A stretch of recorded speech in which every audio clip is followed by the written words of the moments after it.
Assalamualaikum warahmatullahi wabarakatuh. Perkenalkan, nama saya Iksan Yazi dengan NIM C1 C021195. Pada video kali ini saya akan menjelaskan tentang materi perpajakan minggu ketiga, yaitu tentang yang pertama adalah timbulnya hutang pajak, yang kedua adalah mekanisme penagihan pajak, yang ketiga adalah penghapusan hutang pajak. Langsung saja kepada yang pertama, materi yang pertama yaitu timbulnya hutang pajak.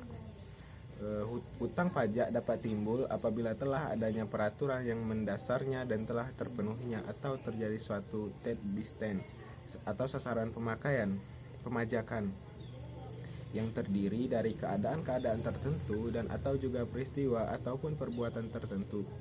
Tetapi yang sering terjadi adalah karena keadaan, seperti pajak-pajak yang sangat penting, yaitu atas suatu penghasilan atau kekayaan, dikenakan atas keadaan-keadaan ekonomis wajib pajak yang bersangkutan, walaupun keadaan itu dalam kebanyakan hal timbul karena perbuatan-perbuatannya.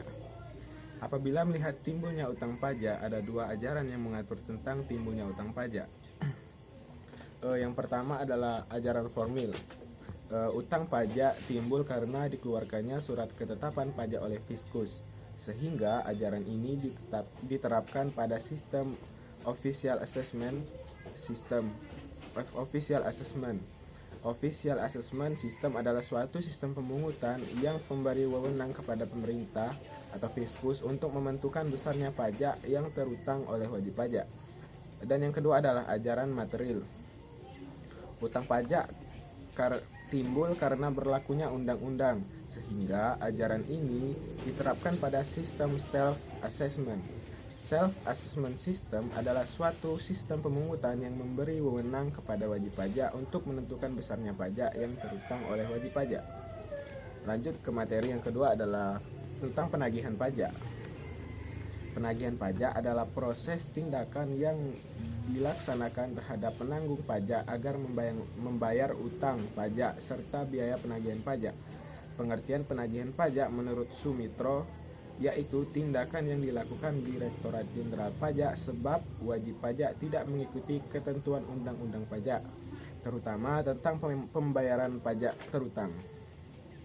Sementara itu, menurut Rusdi, penagihan pajak rangkaian tindakan yang dilakukan agar wajib pajak membayar utang pajak serta biaya penagihan pajak dengan peneguran atau peringatan, melaksanakan penagihan seketika atau sekaligus, memberitahukan surat paksa, mengusulkan pencegahan, menyita, menyandera, serta menjual barang yang disita. Dasar hukum penagihan pajak telah dicantumkan dalam Undang-Undang Nomor 19 Tahun 1997 mengenai penagihan pajak dengan surat paksa.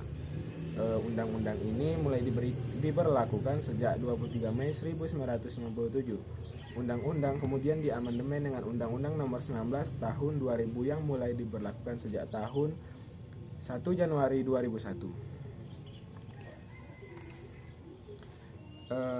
Penagihan pajak ini ada beberapa jenis, yaitu yang pertama adalah penagihan pasif.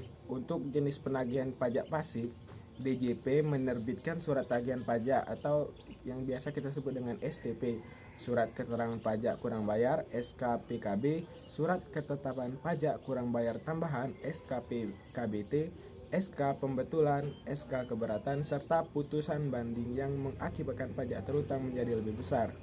Dan yang kedua adalah penagihan aktif.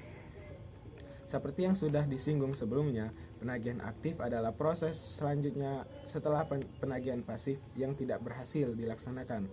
Dalam penagihan aktif, Fiskus dan juru sita pajak memiliki hak dan berperan aktif untuk tindakan sita serta lelang. Dan yang terakhir adalah penagihan seketika atau sekaligus. Penagihan seketika dan sekaligus adalah penagihan pajak yang dijalankan oleh Fiskus maupun juru sita pajak terhadap wajib pajak langsung tanpa menunggu tanggal jatuh tempo pelunasan pajak. Penagihan pajak pun mencakup keseluruhan utang pajak dari segala jenis masa pajak serta tahun pajak. Berikutnya adalah tata cara dan proses penagihan pajak, yaitu ada 4, yaitu yang pertama dengan penagihan menggunakan surat teguran, yang kedua penagihan pajak dengan surat paksa, yang ketiga penagihan pajak dengan surat sita, dan yang terakhir ada penagihan dengan lelang. Lanjut ke submateri yang terakhir, yaitu tentang penghapusan hutang pajak. Ada 5 cara penghapusan hutang pajak ini, yaitu yang pertama adalah dengan menggunakan pembayaran atau pelunasan. Pembayaran atau pelunasan pajak ini dapat dilakukan wajib pajak dengan menggunakan surat setoran pajak atau yang dikenal dengan SSP atau dokumen lain yang dipersamakan. Pembayaran atau pelunasan pajak dapat dilakukan di kantor kas negara, kantor pos dan giro, serta bank persepsi pembayaran pajak. Hanya dapat dilakukan dengan uang dan bukan dengan bentuk lainnya. Yang kedua adalah kompensasi. Kompensasi dapat dilakukan antara jenis pajak yang berbeda dalam tahun pajak yang sama. Misalnya, antara kelebihan pembayaran PPh dengan kekurangan pembayaran PPN, ataupun antara jenis pajak yang sama dalam tahun yang berbeda. Misalnya, kelebihan pembayaran PPh tahun lalu dengan kekurangan pembayaran PPh tahun berjalan. Yang ketiga adalah penghapusan utang. Penghapusan utang pajak dilakukan karena kondisi dari pajak yang bersangkutan. Misalnya, wajib pajak dinyatakan bangkrut oleh pihak-pihak yang berwenang. Yang keempat adalah daluarsa atau kadaluarsa. Kadaluarsa utang pajak terjadi karena terlampaunya waktu penetapan pajak atau penertiban surat ketetapan pajak, maupun karena lampaunya waktu proses penagihan pajak. Serta yang terakhir adalah pembebasan. Pembebasan pajak biasanya dilakukan berkaitan dengan kebijakan pemerintah. Misal, dalam rangka meningkatkan penanaman modal, maka pemerintah memberikan pembebasan pajak untuk jangka waktu tertentu atau pembebasan pajak di wilayah-wilayah tertentu. Kesimpulannya yaitu ada 2 ajaran yang menjelaskan tentang utang pajak, yaitu yang pertama tentang ajaran formil dan ajaran material. Serta penagihan pajak adalah proses tindakan yang dilaksanakan terhadap penanggung pajak agar membayar utang pajak serta penagihan pajak. Dan terdapat beberapa jenis tentang penagihan pajak, yaitu yang pertama ada beberapa jenis penagihan pajak, yaitu yang pertama tentang penagihan pajak pasif, yang kedua pajak aktif, dan serta yang terakhir adalah pajak penagihan seketika. Dan ada 5 cara penghapusan utang pajak, yaitu yang pertama dengan pembayaran atau pelunasan, yang kedua dengan kompensasi, yang ketiga dengan penghapusan, yang keempat dengan kadaluarsa atau daluarsa, dan yang terakhir adalah pembebasan.